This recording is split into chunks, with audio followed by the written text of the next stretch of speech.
Hello. We're going to try and share the mic, so hopefully you can hear us all properly. Exactly. Thank you all for inviting us. I'm just going to try and set the scene, and we're going to try not to talk over the top of each other, but we've got quite a lot to tell you.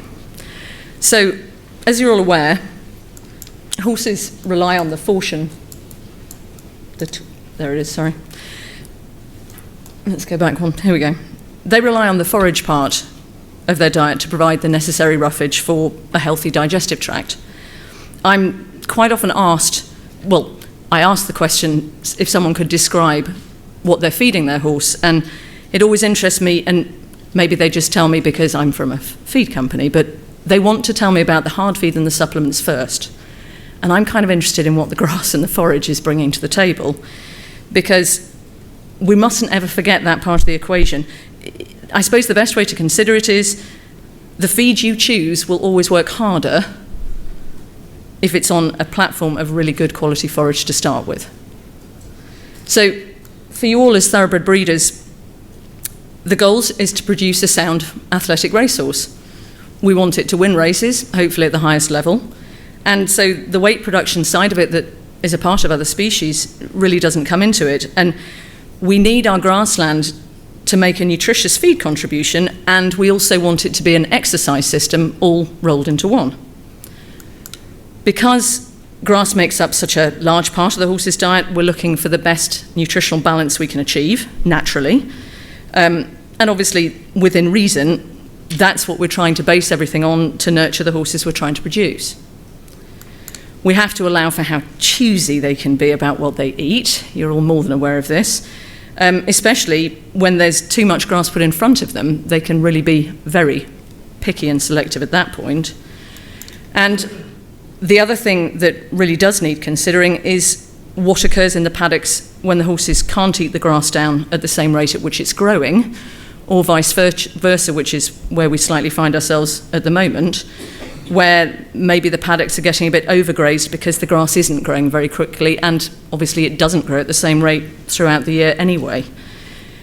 While we're on this, do you want to just make a quick comment about stock rotation? Yes, rotation is very, very important with our horse pastures. It's very difficult to do with the layout that we have on some of these farms and with the stocking rates that we have on some of these farms. And of course, it's even more tricky when the weather turns against us, as it has this year. But it is a very important part. It used to be let the horses have the choice, follow that up with cattle, follow that with topping if necessary, and followed by rest. And in a perfect world, that's the way it would work on our pastures. Thank you. And again, we've got to think about the safety aspect. I guess it falls into two categories, really. We want the damage limitation side of life, and then we want to actively try and improve the environment we give them. And both of these take time to achieve results with a lot of effort. You'll all be very aware of that. Creating that nice dense mat of grass evenly across the paddocks is hard work, but that's what we need to give them that good footing and to protect those immature joints. Poisonous plants are one of the few things that horses could get in trouble with but tend to avoid. The only cases of horses ingesting poisonous plants that I'm aware of is when they had no choice whatsoever. The other thing is the physical footing on that safe pastures. We had a lot of hoof damage over this last winter, and when that doesn't get repaired properly, we turn hard and dry. We not only have concussive problems, but we have the twisting of the very roughness. Okay. Again, don't want to overstate it, but you all know this. They will go after the short, sweet stuff. They much prefer that to anything stemmy, but we have to allow for their selective nature of grazing. I just want to do a quick little overview. I know that you're all very aware of the weather and the way it's been, but because the theme's nutrition in the environment, I thought it was probably worth reflecting on the weather that we've had to deal with lately. So if we just think about this winter, because it's all going to have a knock-on effect, we had effectively quite mild temperatures in the southwest through January, which was odd. February was the only time that we were affected with any kind of snow or ice, and it wasn't across the whole country. March, the south became much drier than average, but the northwest had a wet month, and there was a definite east-west divide for rainfall. We get into the spring, and drying winds were a big feature. I'm sure you all remember that. We found that although April came, it didn't bring the usual April showers, which have now become problematic because we're in a dry position before we even began. I was entertained to see just how much more rain they have in Kentucky compared to England, but I'll rib these guys about that later. They always say that whenever I go over there, I bring my English rain with them. It turns out they've got quite a lot of American rain themselves. Anyway, we then had that unsettled patch through May. It was cooler, well above average rainfall, where we perhaps hoped that we would catch ourselves up in terms of moisture. But alongside that, we still had the frosts and the low overnight temperatures, which again didn't help the grass to come. And I'm sure you're all very aware of it sitting here in this room. You were particularly dry in Newmarket, less than a third of June rainfall, which wouldn't have been a particularly high amount anyway.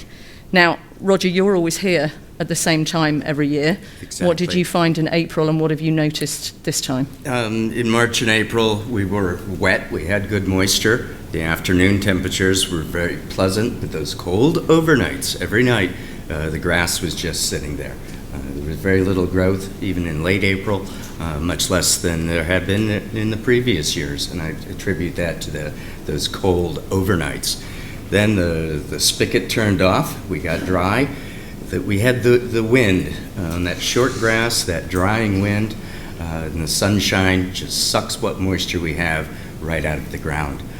These last few days, we may not have gotten much precipitation, but at least we weren't losing it like we had been earlier with the sunshine, the wind, and the higher temperatures. Seen clover explosions. Clover likes short, so we were short through the winter, and we've stayed short, so the clover jumps up. Buttercups were very heavy in the spring. Buttercups like wet, so it was a perfect winter for them. And we've also had a thistle explosion, and the thistles like the dry. So we have this short, slightly thin pasture, and those are the weeds that have benefited. Thank you. Again, just to stress the weather pattern, because that is a big part of this, we do experience the seasons probably differently here in the UK. It's a different set of challenges. So don't ever be concerned about the fact that you may constantly be tweaking feed intakes. I think that's perfectly to be expected. We need to stay ahead, and visual assessment of your stock and your paddocks with a fresh pair of eyes as much as you can is vital. It just can be very hard to see those subtle changes when you're looking at these horses every day. Just for interest's sake, because again of the whole theme of the day, here are just a few environmental questions that you can perhaps ask yourselves, and sometimes it might be interesting to record your answers just to see what effect your management patterns can have in different years depending on the environmental conditions. I always find it very interesting to see, for example, how those seasons come. Have we had a later and early spring? Will we get that autumn flush? How soon will winter conditions arrive? And that will then have a knock-on effect with how we handle the weanlings going into their yearling year. Can they be left out on paddocks 24/7 all the way through that time? How early do we start sleeping the foals and mares out? And again, just make a comment for me, if you will, about frozen ground versus the wet and muddy. Exactly. The grasses are much happier when they're snow-covered. Frozen solid is very good also. What they like the least are these open, mild, muddy winters where we have the severe hoof damage. And the consistency of the ground. Many of our soils, especially here in the Newmarket area, they have two states. They have mud and they have brick. And that window and that changeover can occur very, very quickly. Thank you. So, I know it looks like a busy slide. We're perhaps going to spend a little bit of time on this. Yeah. Roger, it's over to you. This is geared a bit more for Kentucky than here, but things actually are quite similar between the two. These are the optimum times for doing the major management steps in achieving quality pastures. No-till seeding, the direct drill seeding, it's least effective in the spring because our germination is the best in the spring, but we run a high risk of dry weather May and June. So we just don't have enough root on those grasses for them to survive. When we do that seeding in the autumn of the year, our germination is not as good. We're cooling in our temperatures, but what does germinate has 9 months to go through a stress such as hot, dry weather. So I think overall, those autumn seedings are more effective. The broadcast seedings, the just scattering of the grass, that's best for the gates and corners, bare ground. Run the harrow, broadcast the seed, patch those areas up. And gates, corners, high traffic areas, they basically need to be done every spring and every autumn. Fertilization, that's a big key. The difference between horse pastures and any other grazing animal is we are not meat animals. We don't want maximum weight gain per day. In fact, we want balanced, steady growth, as indicated by Dr. Pagan and all of his good work. So our spring grass is always highest in protein, highest in energy, and lowest in fiber. That's whether we fertilize or not. That's just the way spring grass is. So if we fertilize in the spring, we make all three of those bad things worse. And if we have a spring flush of grass, we're probably going to produce more grass than we can utilize. If we put our fertilizers on in the autumn, in Kentucky, we typically target the first killing frost. When we put our fertilizers on in the autumn, not only do we improve the nutritional quality of the grasses, but we encourage root growth, tillering, and thickening of that sod without causing or without adding to the spring lushness. We won't visually see the results of an autumn application like we would a spring application, but we're going to have a healthier sod for the horse, and the horse is the product, our end product. Herbicide, we basically have two different classes of broadleaf weeds in our pastures. Winter annuals, things like the chickweed, the henbit, the stuff we see early, and the summer weeds. I think it's important to know what your targeted weed is, whether it's a warm season or a cool season. Best rule of thumb for making herbicide applications, the younger they are and the faster they're growing, the more effective the kill. When we start to get late in the year, or right now when we're a bit dry, even the weeds have slowed down their growth, and the kill from a herbicide's not going to be as effective. Liming, not very applicable in this part of the world. It's essential in Kentucky. We have all the phosphorus naturally that anyone could hope for. Here in the Newmarket area, you have all of the calcium. But on areas that do need liming, that can be done anytime the trucks can get into the field. Chain harrowing with the resistant parasites, there's a whole new thought on manure droppings, not only here, but in America. Maybe our practice of chain harrowing the piles, exposing those eggs to ultraviolet light and temperatures, it's not as effective as it used to think it was. So there's a whole big rethink on that. Another thing with the chain harrowing, when the weeds are dropping their seed, especially in the autumn, we're a bit dry and a bit thin, it's a terrible time to run the chain harrow. We're spreading that weed seed, creating a seed bed for those weed seeds to root in. Muck or compost applications, I think the compost is just a huge plus for these soils, especially on fields that used to be arable land or recently arable land. The compost really wakes them up, and I like that just about any time except for the wet and muddy months in the winter. And then, of course, rest and recovery. I often hear that, that paddock's been empty for 6 weeks, that, the last 4 to 6 weeks here, you wouldn't have had a whole lot of recovery going on. So it's a timing, and as little as a few weeks in the spring or autumn can be plenty for one of these pastures. And then the aerator, especially a spike-type aerator, I think that's a huge plus. The roots are what actually break up the compaction, but the aerator, especially that spike type, really allows those roots to be more aggressive. It reduces compaction, makes for a healthier plant, and just one of the best machines that's come around, as we'll see. Sorry, I know it's dull pictures of machines, but Here we have the flat roller. It's my least favorite of the roller. It is the most effective as far as repairing this hoof damage, and the window of opportunity that we can use it is wider with the flat roller. The problem is it causes the most compaction. Here we have the Cambridge roller or the rib roller. The window is a bit shorter. As we start to dry up and the ground gets a little bit harder, this becomes less effective, but it causes much less compaction. So it'd be my preferable type. And here we have a picture of one of those spike type aerators. Very, very simple. We can cover a lot of acreage versus a subsoiler or the aggravator. So they're simple, they're effective, and we can get everything done.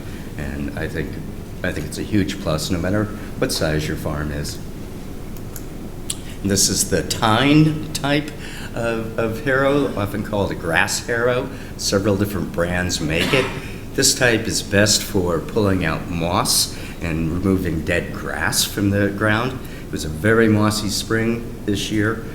Moss is like clover and it likes short. So we stayed short all winter long and through the spring, and moss was very heavy, and that's the most effective way to tear that moss out.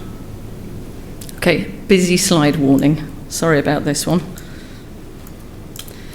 I know it looks busy. You don't have to look at every single element of it. There were just certain things we wanted to comment on. Right. So these were samples that were taken a few years ago in June, just to give you some indication of the growing time. What we want you to look at is Roger will take pure grass samples and pure clover samples. So we just wanted you to note the difference in protein between the two, much higher in the clover. Same deal with calcium. Do you want to? Exactly. Yeah. When you see clover, that white Dutch clover out there, I want you to think of the chocolate bar of forages. It's always going to be higher in protein, and as you can see there, it's lower in fiber, the ADF. Digestible energy, it's quite a bit higher, and that was a good growing June when I collected these samples, but the clover is still going to be quite a bit higher. So it's the rich one, and the horses also selectively like it, which makes that chocolate bar analogy even more so. It's the tasty one that they like to graze down. Looking at calcium to phosphorus ratios on this, Actually, I'll do that for in you. our grasses, we're pretty darn good. Looking at It's nearly 1.8 to 1. Yeah, I mean regular grass. That's very livable. Whereas when we go to the clover, we're looking at 3 to 1, where we're getting excessively wide. And that's even more pronounced here in Newmarket, where we have the chalk so close. Again, I know it looks busy, but one point to make, these deficiencies are in the plants, not for the horses eating them. Come this way towards the microphone, maybe. Sorry. Yeah, this is our normal ranges just to help evaluate that kind of data out there. Typically in the plants around Newmarket, we do see adequate copper. Sulfur tends to be a bit on the low side. Magnesium, especially in Newmarket, we're lucky to even get to 0.2% because there is so much calcium. Calcium runs much higher here than it would in Lexington, and phosphorus tends to be the challenge, picking up that phosphorus to balance what nature gave you in the ground with the calcium. Okay. Good. So just want to think about probably the 4 major minerals we're going to focus on for the growing horses. One message that I always want to get you guys to take home is it's so much about the ratios. It's not so much the actual amount of the individual minerals in a ration, it's the ratios, and these are the ones that we are very concerned about. Clearly, the calcium phosphorus story I think is quite well understood, but we just need to emphasize that the zinc to copper is equally as important, and that just gives you a little bit more detail there to go on. We tend to want a 1.5 maybe to a 1.8 to 1, which we saw in those plant samples. We don't want to go crazy high of a 2.5 to 1, which sometimes can be seen. And again, the clover element in your pastures will have some impact on that.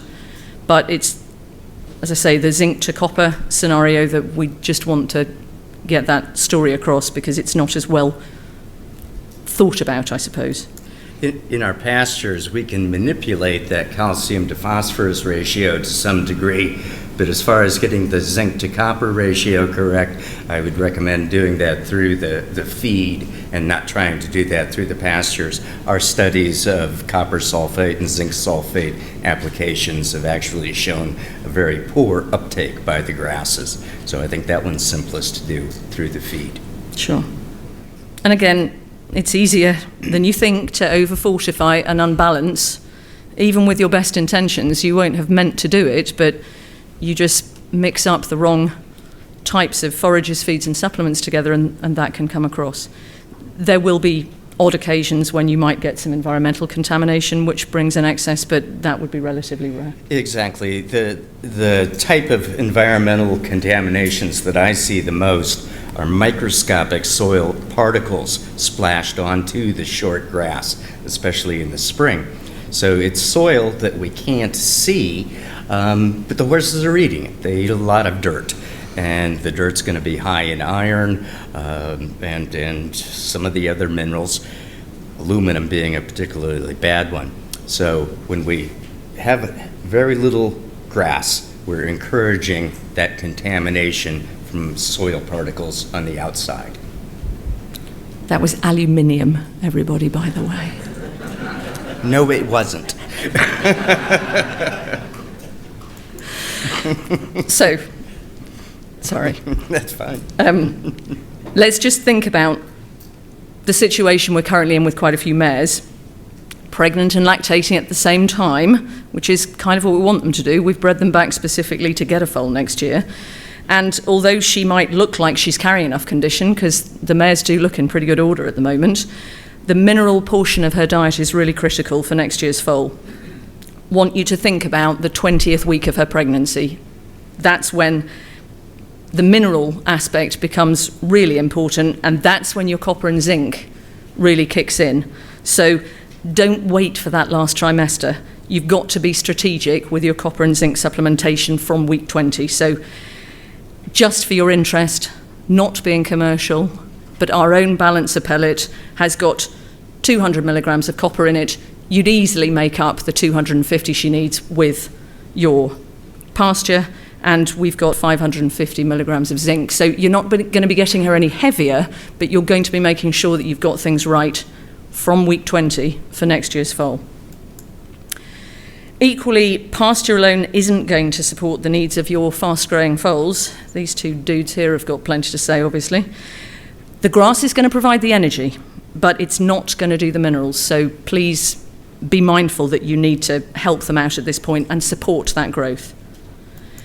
The situation we find ourselves in a little bit now, where there isn't enough grass because it's been so dry, or maybe the paddocks have been grazed down tight and they haven't had a chance to recover, is you may need to offer other forms of fibre. Some people will put hay out, but we've also found you can be quite strategic with fermentable fibre. Super fibres like beet pulp and alfalfa chaff just help them along as well. Just one thing I did want to tell you about, because it's kind of interesting for us. We have a winter and a summer formula of a particular mix that we make, where we put a higher level of the balance in through the summer, so that it just makes it easier for you guys when you're feeding outside. This is very dictated by the weather, so there's quite a variation when we'll make the switch. I'm walking paddocks waiting to be able to tell the mill that the grass is coming, so we're ready, and equally in the autumn, when that flush of grass is gone, that's when we make the move over. And I just thought it was interesting for you to see the difference in the times that we've actually done it over the last 3 years. This is why I'm saying our own climate means that you have to be thinking about making feed intake changes, and equally we're trying to help you out with what we're putting in the bag.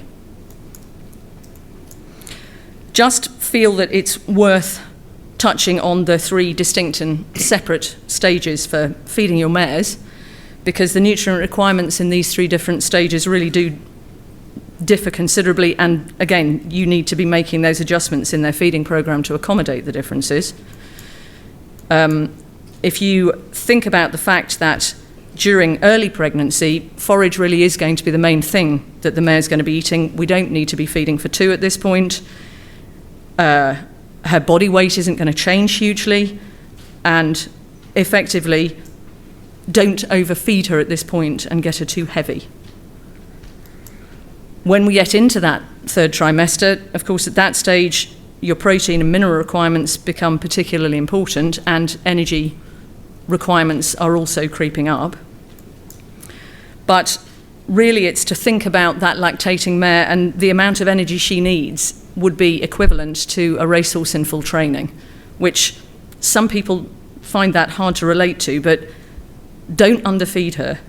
The availability of good quality pasture would be really helpful at this point in time, but our thoroughbred calendar doesn't always lend that to be a definite.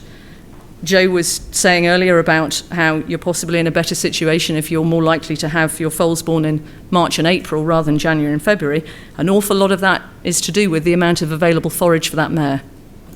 In February in Kentucky this year, we had no available forage for the month. We had a 14-inch snow, followed by an 18-inch snow, and temperatures of -20, -25. We're going to show you a couple of pictures of that. 5 straight weeks, couldn't see the grass. Yeah. So again, just take a look. Although the foal may well be trying to copy the mare and eat a little bit of her food with her, the majority of it's nursing, and just look at the amount of milk that mare has to produce just to get 1 kilo of average daily gain for those babies at different stages. So she really needs concentrating on to get that right for her. It's also worth thinking about what's happening under their feet.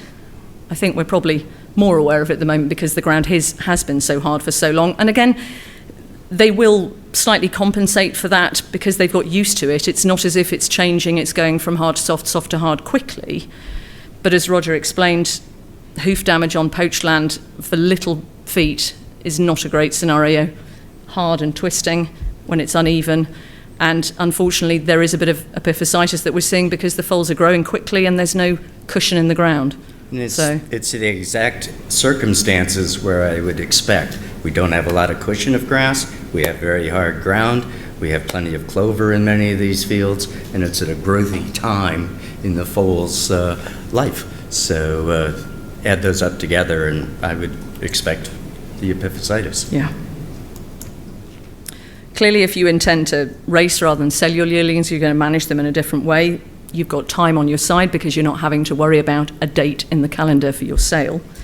Deauville and Doncaster-bound yearlings are already well into sales prep, and they've probably missed out on a certain amount of grass this year, and clearly at this stage they're having less time outside. Mowing. The number one reason that we mow is for weed control and to encourage more leafiness in our grasses. The grass cares about one thing in life, to reproduce itself genetically. So when we cut off that seed head, we're encouraging it to work harder and make more leafiness. So it seems counterintuitive, but keeping a good topping program going can actually make more grass for the horses to graze. I like things cut in that 6 to 8 inch range. Short grass is thirsty grass, and it's going to really hurt us when we get a bit dry, which here in Newmarket is just as common as it is in Kentucky. Perfect. Frequency of mowing is just as important as the height. Here is an example of someone who did not mow frequently enough. Good rule of thumb is never remove more than 1/3 of the leaf at any one time, 1/3 of the plant. It's very difficult to do when things are growing faster, but if we can let it grow to 24 inches and let it grow to 12 inches, cut it to 9, something in that range, we're going to be better off.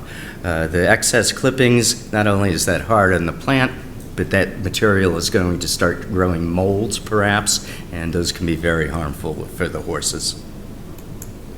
Weeds, the problem with weeds is they are space occupiers. I include clover as a weed here in Newmarket because of the higher calcium. We already have very high calcium levels, very wide calcium to phosphorus ratios, and the clover makes that even worse The highest I've ever seen was Clover here one summer several years ago. We were about 8-to-1 calcium to phosphorus in the clover. Thistles, they're big space occupiers. They're very prolific seed producers, and when that seed drops, it's going to stay in the ground for a long, long time, causing us headaches for years and years. Then we have the red-curled dock on the bottom left, very common, also a very good seed producer, and that seed sticks around forever. Then bottom right, we have the buttercup. As I mentioned, buttercup likes wet, and we had a lot of buttercup this spring. There's 3 different kinds. There's the common, the creeping, and the mountain buttercup. Mountain buttercup is toxic to horses, but as I said, if we have a choice, the horses will avoid it. Dandelion, one of the most common weeds in the world. I see it everywhere I go. Next one across the top is the winter annual, crane's bill. Very strong this spring. Goes away when things get hot and dry, just to appear again next spring. Then we have the chicory. Lots been said about chicory being a good feed source, and I'm sure that improved varieties are. Our common chicory that we have out in these pastures in Newmarket and in Lexington, the horses just don't eat it. Bottom left there is broadleaf plantain. That's the most common horse pasture weed in the world. I see it everywhere I go. It's a perennial, so it doesn't have to come back to seed, likes to be stepped on, and it's in just about every gate, corner, and high traffic area that I go to. Yarrow, the bottom middle, that's often included as an herb in seeding mixtures. It does no harm, but the horses really, they don't eat it. And I think it's just a space occupier, and I'd prefer to see these pastures as grassy as possible. Then the bottom right, buckhorn plantain, first cousin to the broadleaf plantain. Also see it every place I go. Very, very common. He meant herb, by the way. I know. No, I didn't.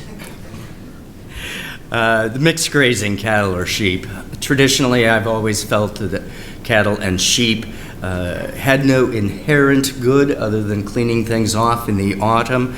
The physics of it, the nutrients and the minerals that the animal eats have to be greater than what it excretes. So we're having a net loss of minerals when we graze and cross-graze. Again, the ineffectiveness of our chemical wormers mean we're going to have to take this into greater consideration. And I think we need to be prepared to have better pasture management. If we're going to graze these things off tight in the autumn for parasite control, we need to be prepared to help the pastures recover. Several of the fields that I saw that in the spring for parasite control had been intentionally grazed off extremely tight by the sheep, leaving the sheep an extra 2 weeks. Makes life really hard for the grasses when we do that to it. Also encourages the clover and the weeds. So if we do that for the parasite control, we have to give some kindness back to the pastures. Biggest difference between the two, while the sheep do graze closer, cattle cause much, much, much more compaction, and cattle cause more compaction than the horses. So be careful if we're going with the cattle. Okay. Couple of quick words on this, because we're sort of in this zone. Gotcha. Try to keep as much length as you can on the pastures. Do not cut short. Have them be in as good a condition going into the dry weather as they can be. If they're well-established pastures, they will not die. They will just go dormant and come back with improved weather. And the very wet, we have our roller, we have our chain drags. Chain drags better than the tine harrow as far as smoothing that area out. And they're going to get sloppy every spring, and we repair them, and we'll do it again next year. But it is important. And the snow, Kentucky bluegrass especially, which is smooth-stalk meadowgrass here, Poa pratensis. It's not native to Kentucky, by the way. It loves being under the snow. And my best bluegrass pastures in the world are in Hokkaido. It's very good for it. So even with heavy lying snow for that amount of time? It's happy. Much better than open, wet, and muddy. Thank you. So, top tips. You got to look between your feet. I don't care how good you are, standing at the gate looking out in the field or driving along the edge of the field, even slow, doesn't tell you a thing. You have to get out in the pasture and look straight down between your feet, and then you can evaluate it. Apply the lime, maintain a pH of 6.6 to 6.8 is what I target. Not very applicable here in Newmarket where you're already at 7.5 to maybe even 8.2. But do not over or under lime if you are in an area that needs lime. And apply that autumn fertilizer. It's going to encourage the root growth, thickening, and help us recover from bad weather.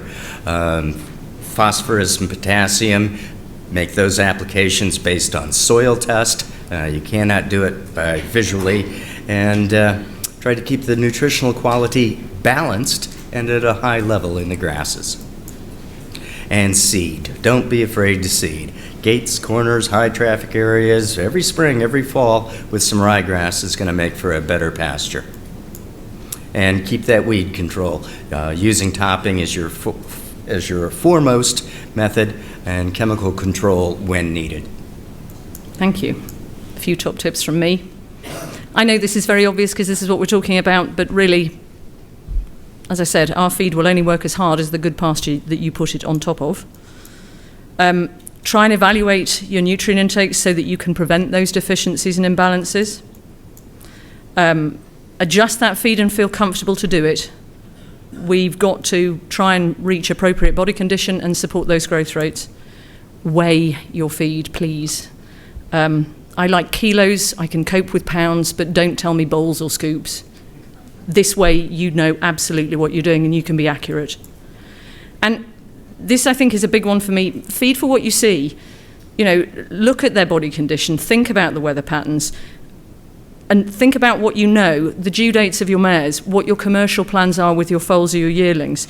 Don't just think about what month we're in, because our seasons, they're not as well defined as they used to be, and you just need to be a bit more strategic.